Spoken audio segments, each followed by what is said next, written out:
বাজার থেকে একটা আনার কিনেছেন, কিনে যখন বাসায় ব্যাক করবেন, হঠাৎ করে একজন গরিব মানুষ আসছে, সে বলছে, আলী, আজ 3 দিন যাবত আমার পেটে কোনো খানা নাই, আমি বড় হত দরিদ্র মানুষ, খুবই ক্ষুধার্ত মানুষ, তুমি কি আমাকে কিছু খাওয়াতে পারবা?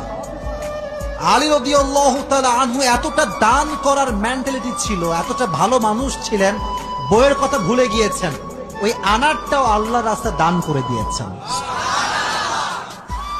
তো যখন আনার মানে হচ্ছে ডালিম, ডালিম, ডালিম। ও আচ্ছা, না বুঝলে বলা যাবে, কোনো সমস্যা নাই। আনার মানে হচ্ছে, নগরে ডালিম আছে না নাই? তোমাদের নগরে একটা বড় বাজার আছে, বাজারটার নাম কি? ওখানে দেখবা রাস্তার বাম পাশে সবগুলো বসে না, ফলের সব দেখবা, অনেক অনেক অনেক আপনার আঙ্গুর রাখা আছে, বেদানা রাখা আছে, আছে না নাই?